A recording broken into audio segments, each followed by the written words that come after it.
in the first paragraph, I really, spend some time talking about, the program that I'm applying for, which is Masters of Science in Biochemistry, and how long the program is.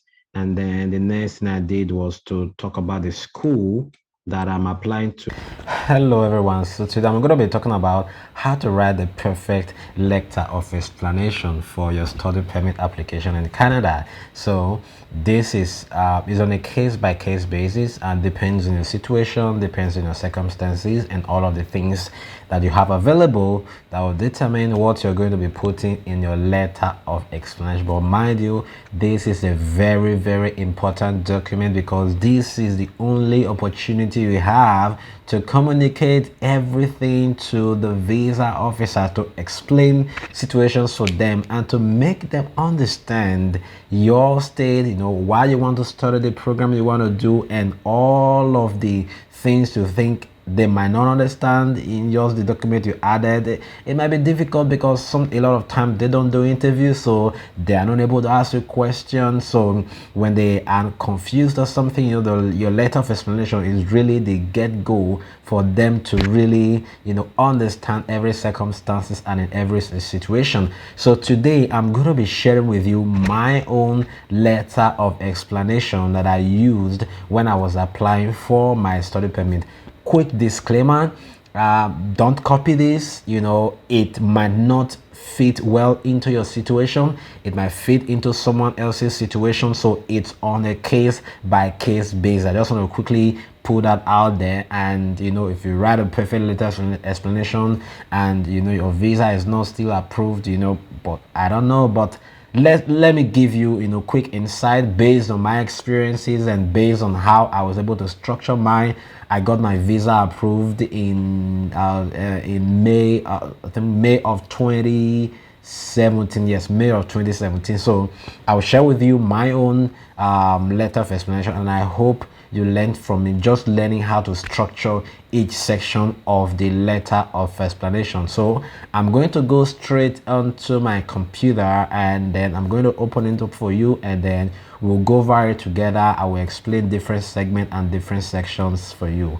All right, let's go right straight onto my computer.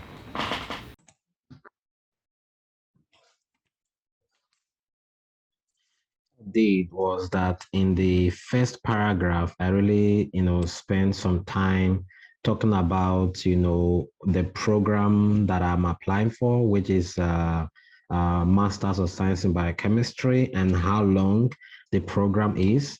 And then the next thing I did was to talk about the school that I'm applying to, which is Memorial University, and then mention the semester that I'm applying for. That way, they know, oh, for example, if you're applying for fall semester and it's 6 months ahead to start, then you know that it's not maybe not a bit urgent, but as at the time I was applying, date was April and my school was to resume in May, which is spring semester. So I have to put that upfront for them to know exactly when I am starting.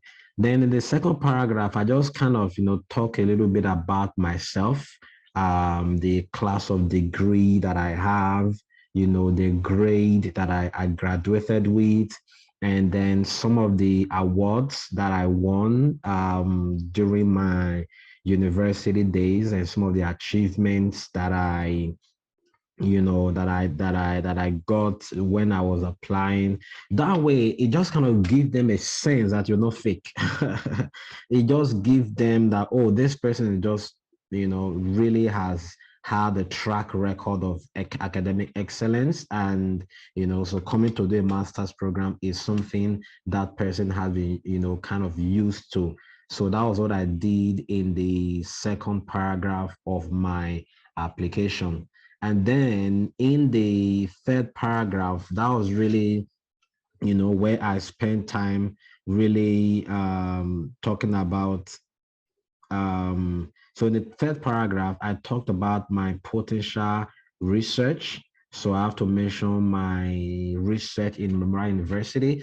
So this is specific for me because I had funding and I already had a research topic that I was going to work on. So it was easy for me to say this is the research area that I am going to work on, effect of lipid emulsions on hepatic and adipocyte function.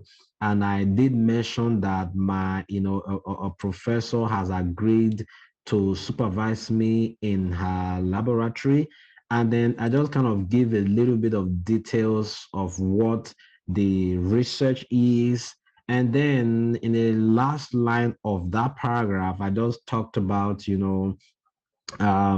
what the potential goal of the research is and how that research is going to contribute to advancing knowledge. That way they know that, okay, if you come to do this research, it's going to be potential, it's going to be beneficial, right, to the environment, to the system, and to the health sector.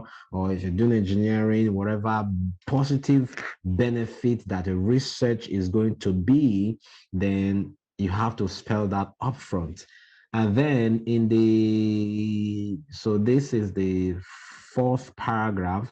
So in the fourth paragraph, that is where I talked about the funding that I received and how much the funding was worth, right? So I received the Queen Elizabeth II scholarship that was worth 17,500 Canadian dollars per year.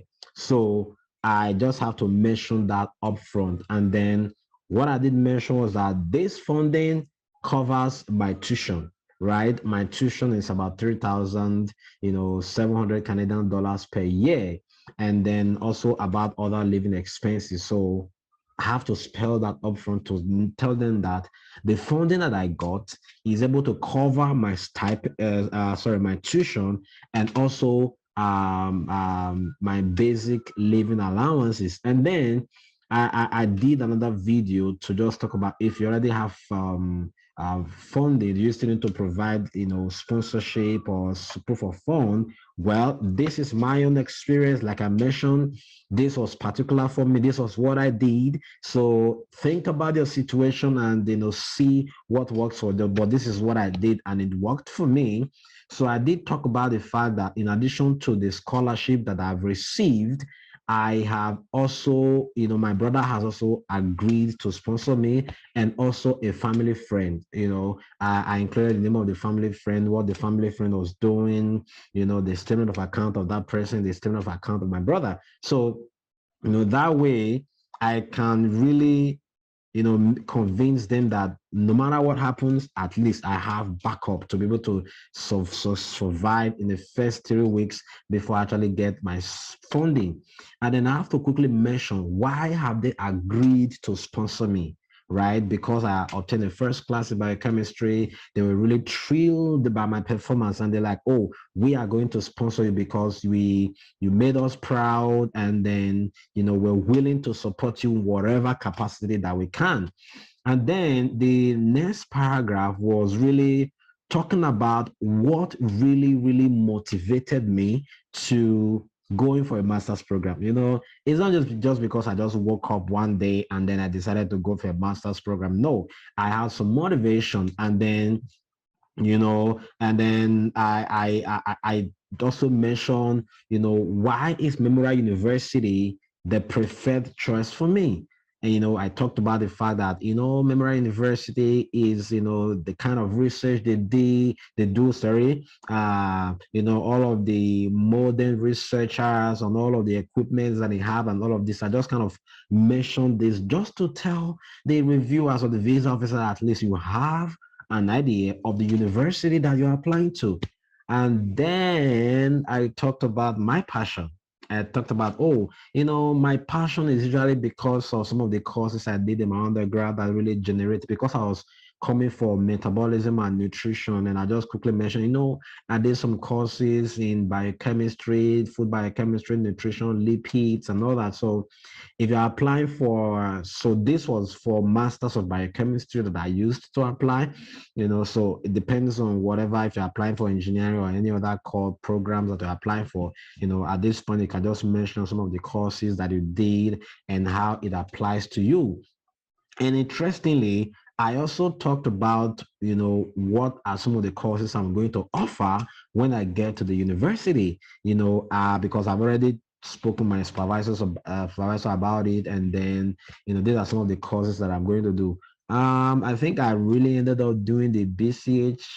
I'm not even sure the one that I did was here, but this was the one that I anticipated that I was going to do. It doesn't really matter, right?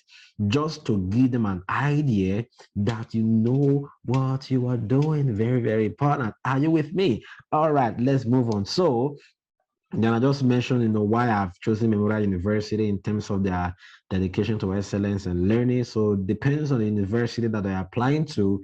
You can also just mention, what are some of the benefits, why you like the university is the best in town. They have this funding, this research, creativity, service, public engagement.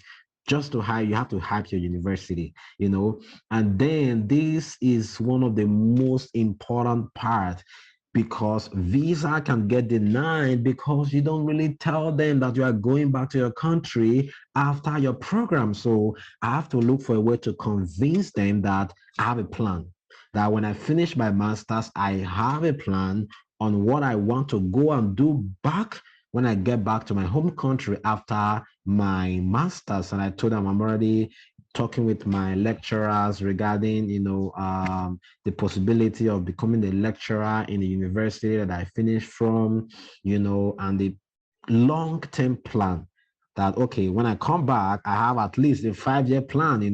When I start lecturing, I will also be doing my PhD as well, and then my long-term goal to really become an academic lecturer, and just telling them why you think that this master's is important for you. If it's a PhD, you have to tell them why your PhD is important. And then when you go back after your PhD, then this is what you plan to do. You want to become a lecturer, or, a government worker, or a researcher, or, whatever you want to become. Make sure you tell them the long-term plan. And then I really just talk about, how I anticipate and, expect a positive result from them, because it is going to be beneficial for me to, come early and start my program, and I also mentioned that I really need to get there before the ending of registration for the spring semester. And then this is optional. Well, depends on your case, right? Depends on your scenario. All right, thank you everybody. I hope you did enjoy that video, because of really my supporters, my fans, my viewers, and I love you so much, because that was I really, decided to share my own SOP with you. But your case and your situation might be different. In fact, mostly likely going to be different. So think about your situation from the example that I gave, and then you just have to channel that into your specific circumstances. And please take time to write this letter of explanation. It's really very important to add more credibility to all of your applications and all of your documents and everything. Okay, if you enjoyed this video, just do well to like. If there are other questions, if you have any questions, and if you like this video, tell me what you loved most about this video, to really encourage me in making some other videos as well. If you have any questions, leave it in the comment section. If you really appreciate the work that I'm doing, also leave a comment in the comment section. And if you've not subscribed, do well to subscribe, and then I will see you in the next video. Thank you so much for watching. Have a wonderful day.